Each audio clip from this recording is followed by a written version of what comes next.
What's up, you guys? Welcome back to my channel. In today's video, we're just gonna be doing like a fall inspired what I'm doing in a day kind of thing, as well as what I'm eating for breakfast. Realistic style, so please don't judge, be easy on your girl. We are expecting, okay? And then we're gonna be jumping into a fall DIY kind of craft. It's really fun. Give you a little hint, it is something that has been going around a lot lately. It's really popular. We are going to be starting off with an iced chai latte recipe with a pumpkin cold cream. As always, thanks so much for tuning into a video of mine. Feel free to like, comment, share, subscribe, turn your notifications on. I'm still learning like what all the rules are with YouTube, but you know, just show love. Let's go ahead and get started in this iced chai latte. All right, so we're just starting off here with the bowl that I went ahead and put in about 1 tablespoon of pure pumpkin puree and about 3 tablespoons of heavy cream.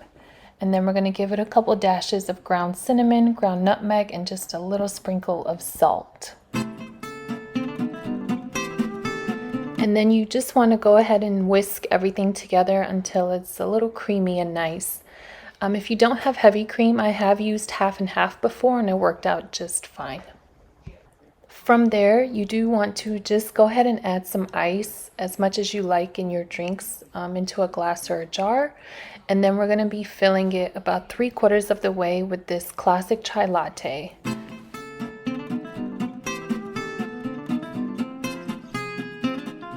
Once you've added your chai latte, you then want to fill the rest of the glass up with some type of milk. I like to use the Almond Breeze vanilla almond milk, but you can use regular milk, oat milk, soy milk, whatever your preference is.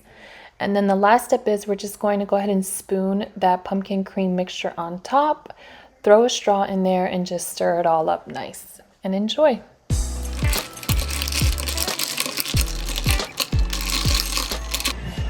That is really good. Don't sleep on it. And I'm not sure if you guys saw, but the chai latte that I got, just get it from the grocery store.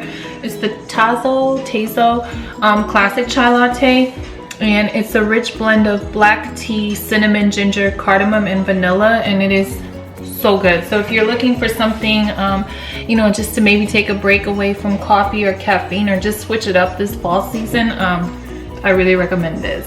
So now we are going to go ahead and get into our pancakes.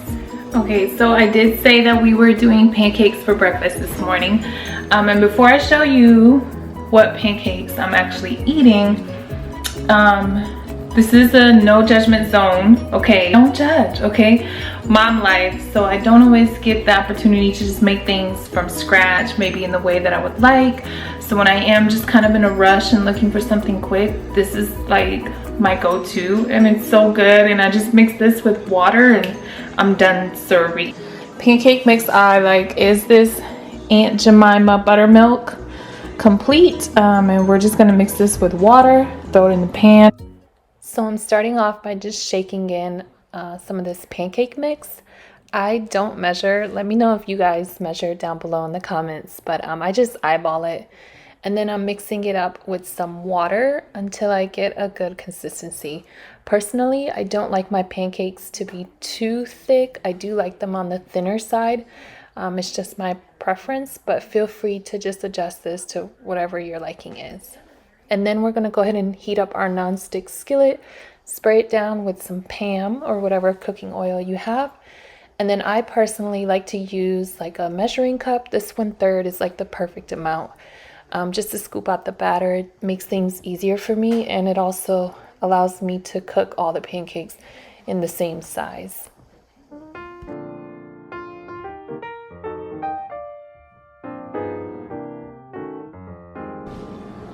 All right, and here are the pancakes. So on the left, we did do just the Land O'Lakes light butter with canola oil and the pure maple syrup.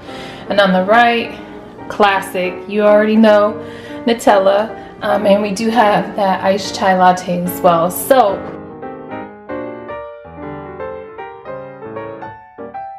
we do like to do like a fun Friday breakfast thing in our home every Friday. So and I do participate in that as well, as you obviously can see. So I'm gonna go ahead and chow down on this right now. It was a flawless victory. Okay, they were so good.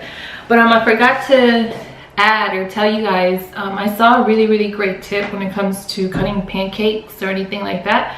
You can actually use a pizza slicer if you have one. I don't have one, unfortunately, but you know, just like those ones that have the circle blade.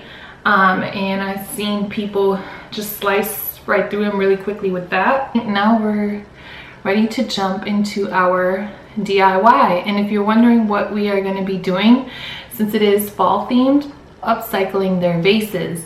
So I have a lot of like mismatched dusty vases that I just like stick in a shelf or a closet somewhere, and I just ignore the fact that they're there.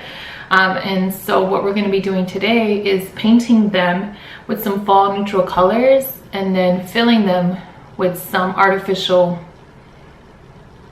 plants, I guess you could say, like pampas grass, wheat, flowers, greenery, like whatever we can find around the house. Okay, so here are the vases that I'll be working with today. As I mentioned, they are like a variety of shapes, sizes, and colors. And then these are the paints that I'm going to be using. So I wanted to stick to more of like the fall spice theme. So sticking with some type of browns and crimson colors, maybe some nudes. And I did actually end up mixing a few of these paints. You'll see once we get to the finished result, you'll see how some of the colors turned out. And you can just get as creative as you want to with this. Feel free to mix the colors to your preference, use whatever color schematics you want. But I do recommend just getting a variety of different colors so you have more options to work with. This was about halfway through. As you can see, some of the vases still need another layer. And then this was the final result. I think they came out so beautiful. I can't wait to set them up, and I do plan on putting these in my bedroom, just kind of around my shelves and dresser, and I'll show you guys how that looks once it's all propped up.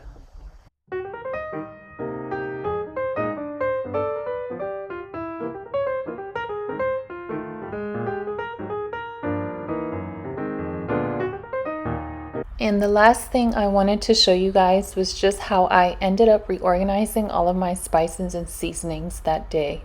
So all I did was just take all of my store-bought seasonings and spices and transfer them into these glass jars.